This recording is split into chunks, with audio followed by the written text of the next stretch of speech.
Ma'am, if you're speaking something, you're not audible.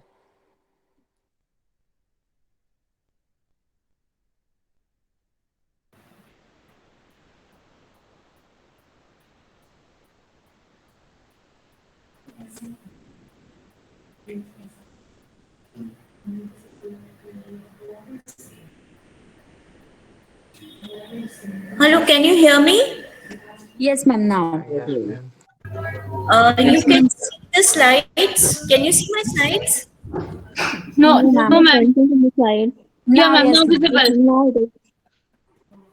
Yes, Yes, ma'am. ma'am. Visible. You can You see are the visible slides and now. slide Yes, are ma'am, also Yes, definitely. visible. ma'am. Visible now. So today we'll begin a topic on database management systems, wherein first I will give an overview of uh, the demerits that existed in the traditional filing system, which led to having a database management system, or which in other words we call it a centralized database management system, where we hold data in a central base, in one central repository. So first we will overview the traditional system of filing and what it demerits it had, and then we'll move on to a centralized database management system. Beyond that, we will move to the concept of a data warehouse, then why we create a data warehouse, what it holds, and why we hold that data at one place, what is a data warehouse, and why we hold data there, and how do we make use of the data held in the data warehouse. Then we'll move on to concepts of data mining, text mining, and web mining as well. So let us first focus on the traditional filing system, wherein we held data in files. There were separate files in which we maintained our data. It resulted in a number of problems like data duplication, no simultaneous updation. These are the topics under which I will take up my discussion. No ad hoc reporting, program data dependence, lack of data sharing, poor security and integrity. Now, what we mean by data duplication? What we mean by data duplication?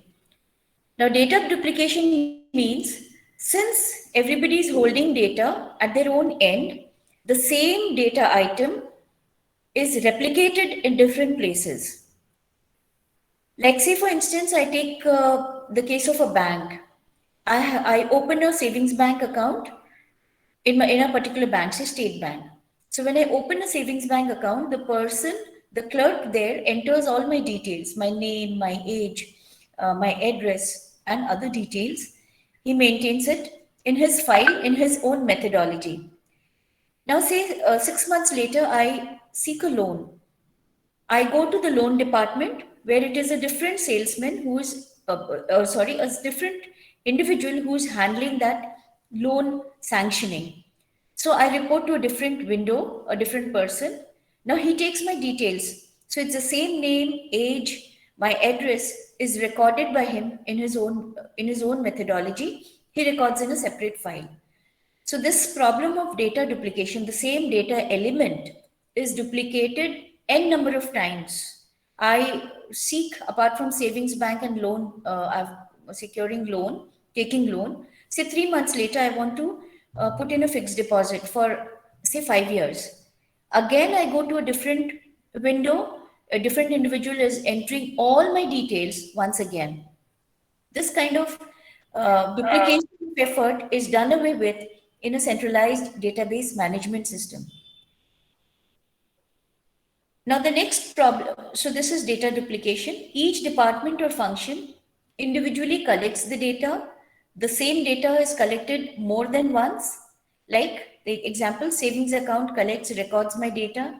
Fixed deposit collects the customer's details in his own way. So this kind of duplication takes place if we do not have. This was prevalent in traditional filing system, and which was done away with a centralized database management system. Next is no simultaneous updation. Now, say I was residing in Ahmed Apartments and on Jamia Urdu Road. Now I change my address. I go and I built up a house and I start residing in, say, Sasev Nagar. So this change of address, I record, I give it to the savings account clerk on a particular day when I've shifted. Say on 22nd of February, I have shifted my residence. I give a change of address to my savings bank account, right? And since I am holding three accounts, I give a copy of the application of a change of address to be recorded in my details to the bank. I give it to the savings bank account, the person who's handling the savings bank account, the person who's handling the loan sanction, and the person who's also handling the fixed deposit. I give it to him on the same day. But what happens is the savings bank account manager who's handling that, he makes the updation or the change of address on that very day. But the person who's sanctioned loan does it maybe 3 days later or 7 days later, or maybe even a month later. So there is no simultaneous updation in between. Say I submitted this application in today on 22nd of February, and savings bank account person who's handling my account incorporates the change on the same day. But the person who's handling my loan enters these details, say in the month of August. In June or on 31st of March, if I'm compiling the details about customer, my details will be seen differently. I will be counted as two different customers when the customer is the same. So no simultaneous updation takes place. If a change of address of a customer takes place, each savings person who's handling the savings window, he incorporates change on the same day, while fixed deposit clerk incorporates the change maybe 2 months later. And so the same person will be counted twice if I am counting the number of customers on a particular day, say on 31st of March, because there is no simultaneous updation. No ad hoc query. Ad hoc query means you make a query wherein you need to elicit information from various files. Now, in the traditional filing system, since details were maintained separately, it was difficult to integrate the data. A customer who has a savings bank, who is operating a savings account, has he also applied for a loan? You will not be able to integrate because every individual's records or details are maintained at three different places. So my details as a savings window in the savings window is maintained separately. It is maintained separately by the loan person who's sanctioning loan. It is maintained separately by somebody who's handling fixed deposits. So routine reports can be generated, like how much money do I have in my savings bank account?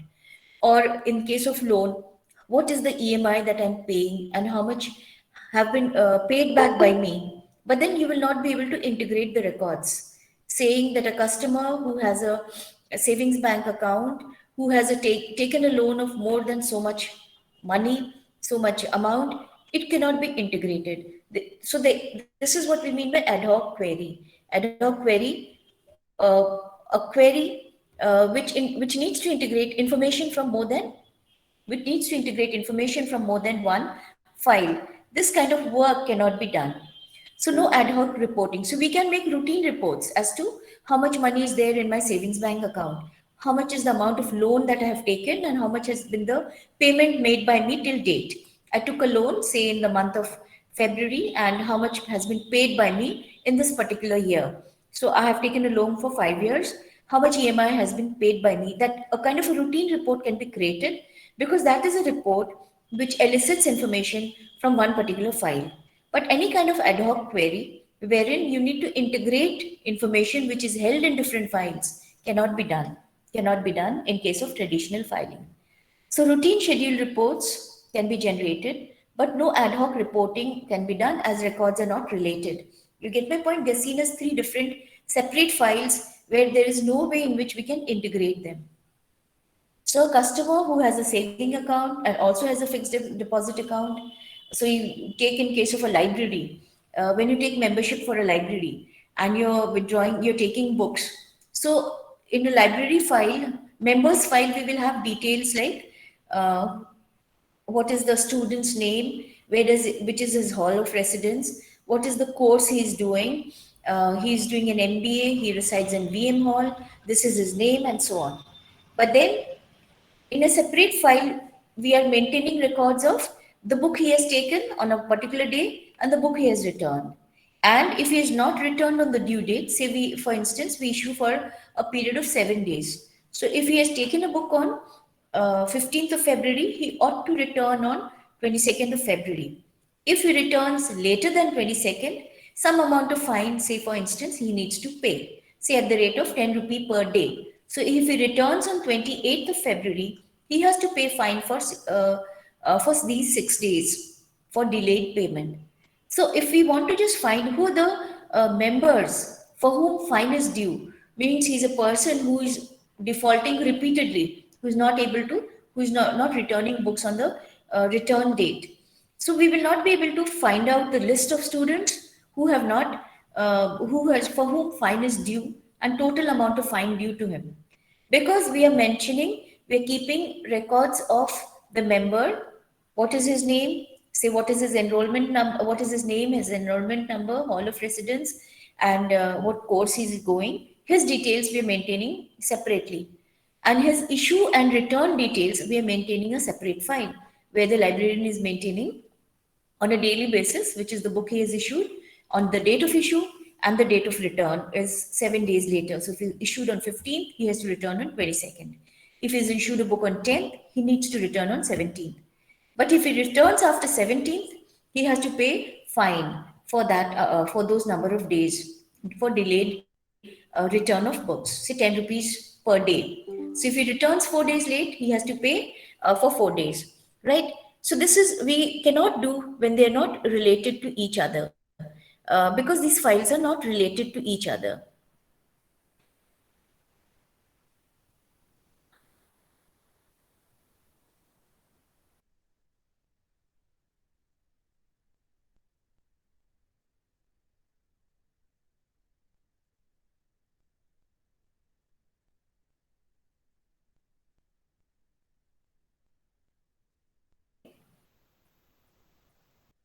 For a while, excuse me for a while.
Sorry for the interruption. Where was I? Okay, I was talking about ad hoc reporting. Now we take that example, two examples here. One is that in a case where you want to know about customers who have a savings bank account and do they have a fixed deposit as well. If they have a fixed deposit, how much of money have they put in my bank in fixed deposit? I will not be able to relate because all these information are held in two different files and no way are these files related. Now, another example we took is case of a library. When a person becomes a member of a library, say a book bank, we hold your information as to what is your name, which is the hall of residence. So my Mazhar is my name. I reside in Essen Hall and I'm doing my MBHA. Or this way your details are maintained in a separate file when you become a member of, say, for instance, book bank. And the librarian on a daily basis, when he's issuing books, he maintains a list wherein what is your name, which book you have issued, what is your date of issue date, which is the date of return. So he's maintaining it separately. So when I want to find out who are the students who always is a defaulter and does not return the book on time, and how much is the total fine due in this particular semester, I will not be able to integrate because his details are held separately as to he's undergoing which course, what is his name, and the books he's issuing are held separately. Only this does not take place. This will not be possible to generate because you are not able to relate the two records which are maintained, two files which maintains records at a different place. Now comes another problem is program data dependence. Now program data dependence means there is tight coupling between how I define the data and I write a program for that. Like in this case, I want a list of all the members. So of a library. So what will happen is I will define the name in a certain way. Say I define a name as PICX30, wherein I put 30 spaces for defining the name. So my name is Salma Yasin Ahmed. It is written like that. Salma, a gap, and a Yasin, a gap, and then Ahmed, a gap. So it occupies 15 spaces and 2 spaces in between for dividing between the first and the second middle name and the third name and the last name. And every time I want to generate all those people who are members, it will just generate where are the residents. They will run reports. It is dependent upon how I have defined my data. But when I go to the library, the librarian who is issuing me books, he will define his name in a different way, issue date, as he will allocate maybe 8 spaces to it, 2 for date, one blank space, then a 2 for 1 for a stroke, then 2 for the month, say 02, and then 4 digits maybe for your year. So there is tight dependence upon. So when he generates a list of all those people who have returned late and how much is fine due to him, he will be referring to the data that he has defined. So, and any change so there is tight dependence upon the data and program. So I will write a program for in fact, generating reports as to how much fine is due by whom. And then the person who is maintaining details of the library, members of the library, he will define the data in his own way. And then in case you want to generate something, any report, every time you have to make a change in the data element in order to generate the report. So there is tight dependence between the data and the reports that we generate. Now there is lack of data sharing. Now see, each department defines data differently. Go to the same example of a bank. The savings bank account will be defining name as PICX30. 30 means 30 spaces I allocate. So I write my name as Anam, A-N-A-M, I leave a space, and then Rizwan, R-I-Z-W-A-N, right? So this is how I write my name. Somebody else, say the fixed deposit clerk who's managing the fixed deposits, he could be breaking the name into 3. As a first name, allocating 10 space to it, middle name, allocating 10 space to it, and a last name allocating 10 space to it. So everybody defines it differently. Now take the case of address. The person at the savings account, maintaining the savings account, would say address as pick X30. So long space will be given. So you write Ahmed Apartments, flat number 14, leave a space, Ahmed Apartments, leave a space, Jamia Urdu Road, leave a space, and you occupy the 30 space that way. Somebody else, say the fixed deposit, the person who's handling the fixed deposit, would be defining it in terms of address 1 as one line, then address 2, he would be writing lane, third place he would be writing street number, fourth he would be saying city, and then state, and then pin code. So instead of allocating a group of space, he is breaking it down as to lane, street number, city, state, and then a pin code. He's breaking it into 5 parts, like we have broken the name here. So each would be defining the data in his own way, and in the program that he runs, the data would be accessed from those data definition. And therefore, there is lack of data sharing. You will not be integrated because everybody, depending upon the program that he wants to run, has defined his data in his own way. Therefore, there is poor security, little control of data, little management of data. Each is defining data differently. They're managing and controlling it independently. So when you update, they would be updating on different dates, different time. And there are too many people who's handling the data element. And therefore, there is poor security of data. There is lack of control over data, poor security of data. Database management. Now, these are the disadvantages of a filing system. We discussed data duplication because data is being defined more than once by different people at different points, and they've been defining in their own way. There is no simultaneous updation of data. So if you have put in an application of address on 22nd of February, at all the 3 places, you're operating a savings bank, you're operating a loan, you're operating a fixed deposit. You put it at 3 different places. A savings bank, a person who's having savings bank, he incorporates the change on the same day, but the others do it maybe 2 months later or 3 months later. So there is no simultaneous updation. Then ad hoc reporting. When you need information about, say, a person who operates a saving bank, he is also taking loan. You will not be integrate the information and provide, because every information is in a piecemeal manner being held at different places. The program data dependence. Every time you write a program to find the list of number of people who have a savings bank, or number of people who have taken loan from me and the total quantum of loan taken, or the number of people who have number of customers who have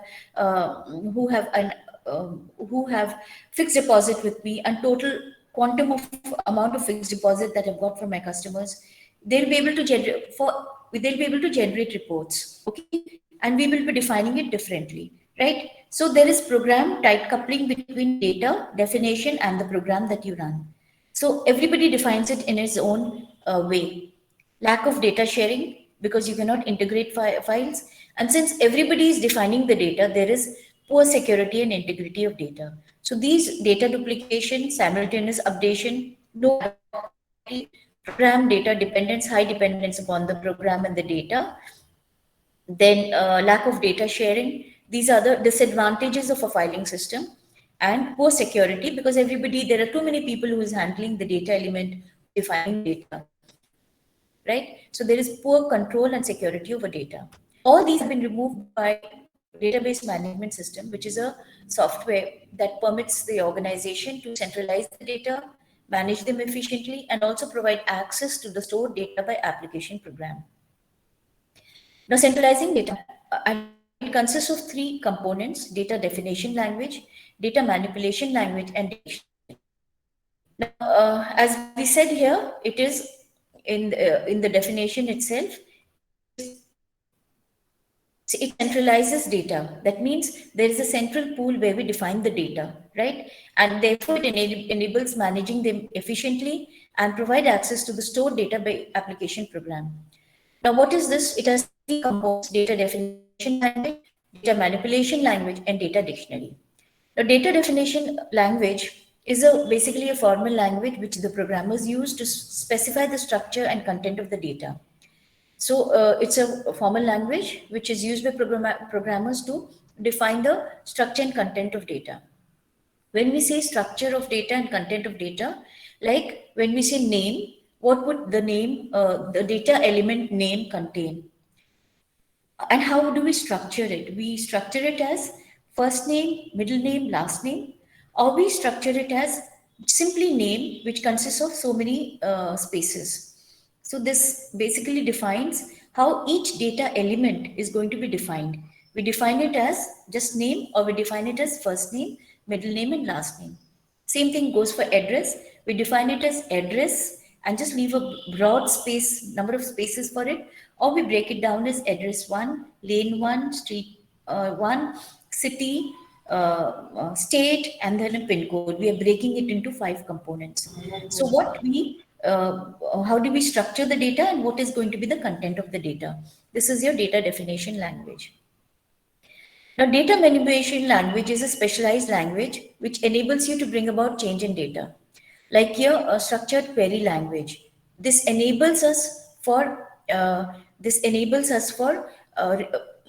hoc query. So we can say find employees or find employees where experience is greater than 3. That means it will search through the files to find all those people who have an experience of more than 3, where functional area is 5, is say finance. So it will be able to query and find information about such employees. Or we say find customers uh, where savings bank is equal to yes, means he has a savings bank account where loan is greater than say 10 lakhs. So it will correlate information which is earlier held in different files, and they will be able to find this.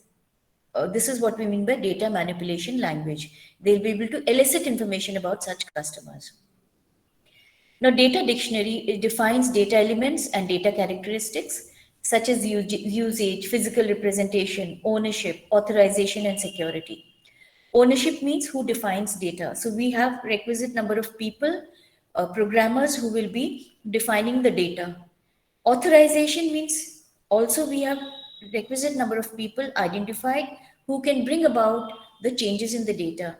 And security means we allow everybody to share the data, but through passwords or views, where you can have a view to only certain part of information, not all the information about the customer, not all the information about the members and what they are operating. So this is ownership. Ownership means we have requisite people who will define the data. Authorization means those people who can change the data. And security means who can have access to data. So you have a central pool where all the data is held, but that does not mean that everybody can access all information which is held there. So through data views or the usage of passwords, you can only some of you can access the information which is held there. Now, all the problems that we talked of, so it consists of 3 components: data manipulation, data definition, which is a formal language which defines the data and content and structure of the data; manipulation language, by using example structured query language, we manipulate or we elicit that information that we want. Then data dictionary means we define very clearly who are the people who are authorized to define the data, who are authorized to bring about change in the data, and who are authorized to access that data. So how much all information is not shared with all. So Excuse me, ma'am. Yes. Ma'am, I'm unable to contemplate the difference between data defining and data manipulating one. Like, what is the difference between the first two? Before data dictionary. You Yes, are you ma'am. want Ma'am, to data definition and data manipulation. Yes, ma'am. Ma'am, what is the difference between the two? in data definition, this is used by programmers. So we have the programmers who will define, say, I want customer name. So do I call it C name as to indicate customer name, or do I call it simply name? Okay. And then say if I'm opening a fixed deposit account, so do I call it FD name, or simply I call it name? So how do I define? How do I? This is what we mean by definition. And then the name. If I am opening a savings bank account, say I call it a SB name, Okay. Or so that means SB name, this is how I've defined it. And then I structure of the data, I break it down as first name, middle name, last name. Or I keep 30 spaces allocated for the variable name, for the element name. Say SB name, 30 spaces. So I'm writing Anam, I write ANAM, I leave a space, and I write Rizwan, RIZWN, right? If I'm so this is the way I define it.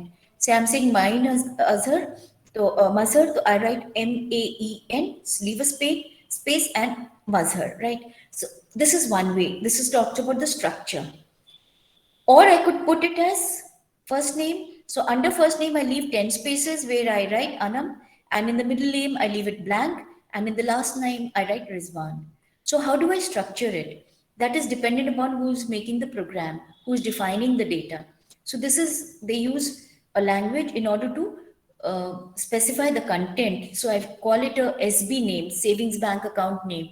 When I'm opening a fixed deposit, I call it a FD name. And then I leave, how do I structure it? I structure, so do I call it simply name, or do I call it a SB name, or do I call it a, what do you call, FD name? So depending upon who is the programmer and how he defines it. And how he structures it. Structures it is just leaving it as 30 spaces I allocate for filling up the form, or I break it down to first name, middle name, last name. First name, F name, M name, and last name. So this is what I mean by structure. Now, manipulation of data is when I am querying about some information which is not held at one place, but which is held at three different places. Who are the people who are my savings bank customers who have also have a fixed deposit with me? So that is something encouraging for the company, for the particular bank. So I want to see how much have they deposited. In the earlier system, all these files were maintained by three different places, in three different systems by three different people. So it was difficult to integrate. But now it is easy to integrate by using a programming language, a structured query language, which will say find customers who have customers where saving bank is yes, say why, and fixed deposit is greater than 10 lakhs. So it will search through all the files and elicit information, detailed information of those customers who have a fixed deposit with me of more than 10 lakhs, right? So it will create a list, and then I'll be able to know there were 9 customers who have more than 10 lakhs. Total sum total by of those, somebody has 12 lakhs, somebody has 15, somebody has 30 lakhs. I can give a sum total of how many customers are there and how much fixed deposit of those customers are with me. Or for that matter, we take the same example of members. Earlier, there were members' details were maintained elsewhere by a person who opens my account, say a book bank account. He maintains a separate file, a separate register where he writes, okay, this is my student. She's a student of MBIB. She resides in SNL. He's a student. This is his name. He's a student of MHA. He resides in VM Hall. So all his details are held elsewhere. And person who is issuing books, he records your name and the book you have issued. So that's in the second column. Third is the issue date. Fourth is the return date. And fifth is fine column. In case your return date is more than 7 days of your issue date, then some amount of fine is generated. So if you want to create a list of all those members who have a fine due, earlier it was not possible. But now it is possible because we have a central pool of information where all the information is held. So using a manipulation language or any kind of a query language, say structured query language, where you use English syntax, you'll be able to query into the data. So this is quite different. In a definition language, we define the data. In this, we use any kind of a structured query language to find details which might be held in different files. We are able to do so because the files are now integrated in your centralized database management system. So we just can say find employees for experience is greater than 3, where for experience is greater than 3 for functional area is equal to finance. So it elicits through all those people who are in the area of finance, list their names, then they will run through all those people who have experience of greater than 3, and then we can give them the task that we're looking forward to. Right? So manipulation language manipulates the data which is held in your database and gives you the kind of a report that you want to generate.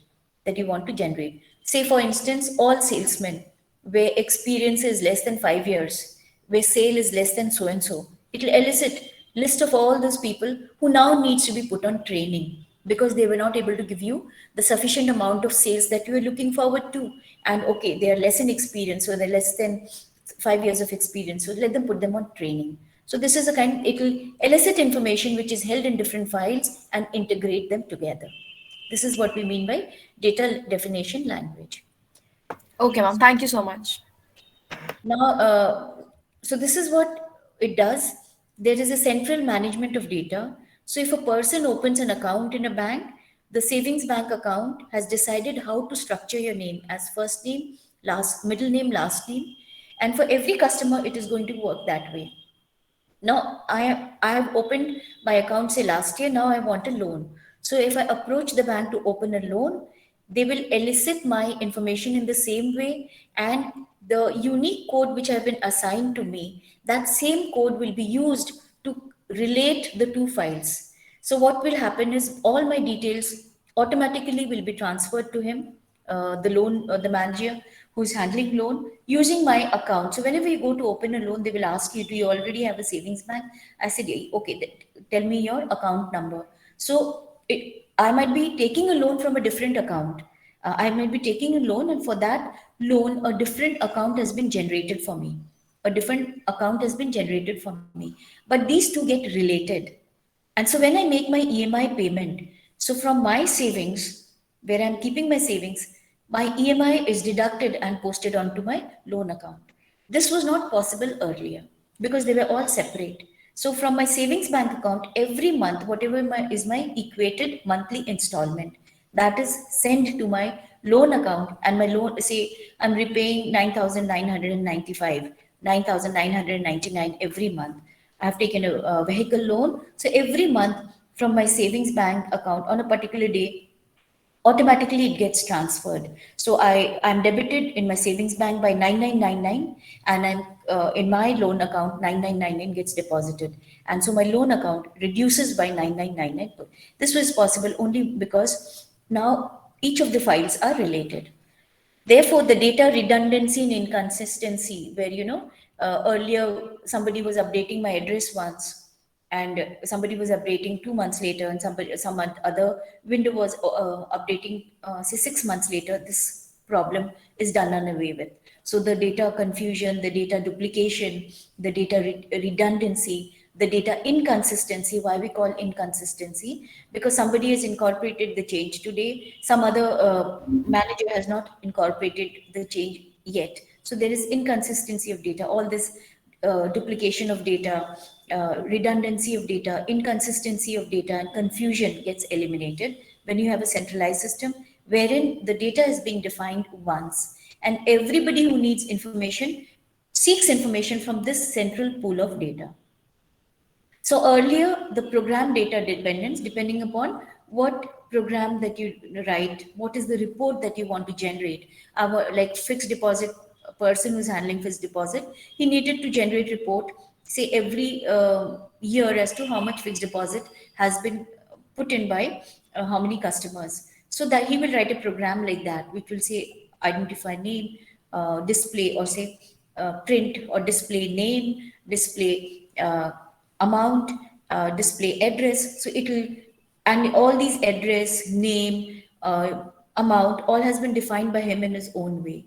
So there was, he, for the every report or the every program that he runs, he defines his data in his own way. But now customers' details has been held at one place, whether it's address, whether it's name, at one place, and everybody who wants to generate information, any kind of a report, would access that same data. So your data has been defined only once, and everybody who needs that data will take data from this central pool.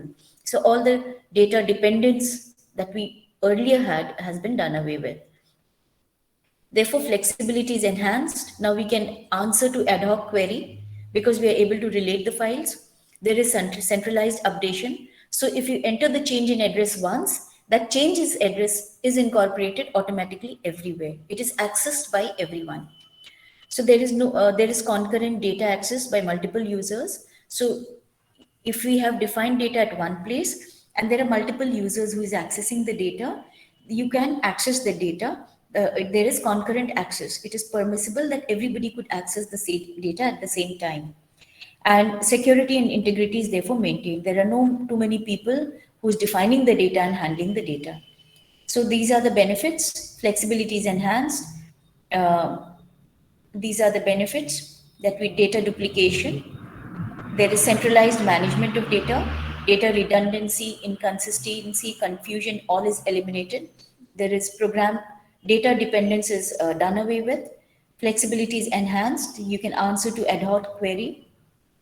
There is centralized updation of data. So if you bring about a change and report at one place, that change is accessible by everybody. We talked about change in address. Since there's a central repository of data where I'm keeping the data, so the change is incorporated there. So it is viewable by the savings account person. It is visible by person who's handling fixed deposit. It is viewable by the manager who's handling, say, loan, who's sanctioning loan. So that it is centralized updation of data takes place. There is concurrent data access by multiple users, and data security and integrity is also maintained because now we are defining it once. So for discussion, all data elements defined once and at one place, whether it's a name, whether it's putting it as F name, M name, L name, it is done once, and everybody accesses the same data. Then there is data redundancy and inconsistency gets reduced because you're defining a data only once. Then program data dependence is done away with. Earlier, for every program, they would define the data and access that data. Now you have defined it once. So anybody who writes any program needs to access the same data. So program data dependence is done away with. And there is centralized updation. As I said, if it's a change in address and you report, it is maintained, this change is made at the central repository. So everybody sees the change. Flexibility is enhanced. We can answer to ad hoc query. Then there is concurrent access of data. So we are able to access data once at the same time. Security and integrity, as I mentioned, is maintained. And also we allow people to view certain part of the information through data views and passwords. So that is, today we dealt with traditional filing system. What were its disadvantages? We moved to centralized database management system. What are its advantages? And how it does away with all the disadvantages of a traditional filing system. Now, any queries so far before I move? So I get a signal to move. Now we take a Ma'am, yes. ma'am, how it is done in Aadhaar card when you apply for other Aadhaar, it already showed enrolled and reject the application. No, when you see, that's a unique identification number. Like so your details are maintained, and through that you can access. Like if you open an account, so that is your unique identity, right? What is your unique identity in case of? Let me ask you, what is your unique identity in case of your university membership? You're a student of the university. Ma'am, enrollment number. Enrollment number. And for your department, it is your So, ma'am, faculty number. Faculty number. right? So that is your unique number. Unique means no other person will be having that. And through that, you can relate all information that goes on. So if in a faculty you're opening a book bank account or you're taking any, that faculty number is unique. That's your unique number. In the university, it's your unique number is your enrollment number. So whatever your AB 7854, say for instance, that works, and that is a number which is enlisted anywhere, whether you're staying in the hostel, whether you're a resident of any hostel, whether you're opening any account. So that in the university setup, that is a unique number through which you can trace every details. So this is what we mean by this is central pool wherein your information or your details are held. So where your details are held. So how you define it in your Aadhaar card, similar details will be put in your, will be there in your passport, so your name will be defined that very way, right? So whatever your details are maintained there, it's unique to you, and through those only we will be relating any file which goes on. So which goes on in the even uh, uh, in your own country. So for your university, it's your enrollment number. For your faculty, it is your faculty number. That's unique. No two person will be having it. So and all your details, what course you're undergoing, whether it's an MBA, HA, or MBA HA, or MBA core, or your MBA international business, everything gets related through that unique identification number. And all your data, your name, your residence, where you reside, your permanent address, your address for correspondence, everything is all defined once at one place, right? So that acts as a unique number, and any information which is held about you would be related through it. If it's opening a opening a book bank account or any other thing, it will get to, within the faculty, it will be related to your faculty number. So all your details, we can see, is a central pool where from we will elicit information. Those of you who have I think who reside in a hostel, they will have that personal file which is maintained there. For us also, we have a unique employee ID given to us. So through that, we have all our information held in a registrar office in different sections, related with promotion, related with say PF, related with anything. Our employee code number is your unique number. So where my address, my name, and every other details are held there in different sections. It is held in different sections, and they are related by my employee number. So that is what I mean. There is a unique number which is identified, and holding that number, we are able to relate the various files that we hold. Wherever my information is held, in my department, in different sections in the registrar office, they're all, in the PF section, in the loan section of the university, everywhere it is related using my employee number. So for you in the faculty, it will be your faculty number. In the university setup, it will be your unique number. So we identify your unique number, which we give to every customer, which we give to every product, which we give to every supplier, which we give to every employee. And through that, every information of ours is held in a central repository. And wherever my information is, we can be related through that. I think I'm clear. I can move on. Yes, ma'am. Now coming to data Yes, ma'am. warehouse. Thank you. In an organization, we have a storage of data. In layman's term, it's a storage of data, which is a data warehouse. Just like we say, warehouse is a store of information. It's a store for goods. This is a store of information. This is a store for data. So this stores data, which we get from various sources. They are operational sources, external sources, other databases, and we put them all in a central repository. I think you can relate it when we talked of CRM. We talked about getting information about a customer from various sources. He's inquired about a product through phone, or he sent me a mail inquiring about availability of a product and the features that he looks for in that product. So through the mail inquiry, through the telephonic inquiry, through his visit to my retail center. So through different sources, I get information about the customer, and I create a central pool wherein I keep all information about the customer. So this is what a data warehouse does. It collects information from various sources, could be external sources, operational databases, any other source, and it's cleaned, transformed, and cataloged for use by managers. When we say cleaned and transformed, means we put it in the kind of a structure or in the kind of a content in which we want the information to be held. Okay, and they're kept in one central repository for use by the manager. So this is the process of consolidating. I think you understand consolidating, getting from various sources. Excuse me, ma'am. Yes, Ma'am, sorry to interrupt. Ma'am, we have another class.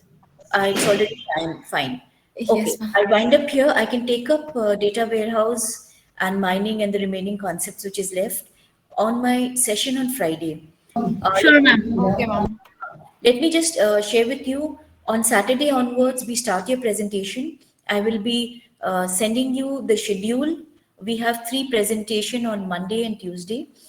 No, Saturday, Monday, and Tuesday, we will try to wind up with all my presentations, and I'll seek approval of Asif if you can give me some time so I can spill over. You're given 15 minutes for presentation, and for each group, I have a different topic. As I said, it's a mixed bag. For many of you, it could be cases which you need to analyze. For many of you, there are research papers where you need to share with us the important features of that paper and the lessons that we get. So I'll give you kind of a structure in which you have to make. The preference is that we want more participation. It should not be that only 2 students present, because I think we will be having at least 20 or 30 slides. So share your work, and then question answer would be open to all. Thank you, students. Thank you for today. Thank you, Thank ma'am. you so much, ma'am. Thank you, ma'am. Thank you, ma'am.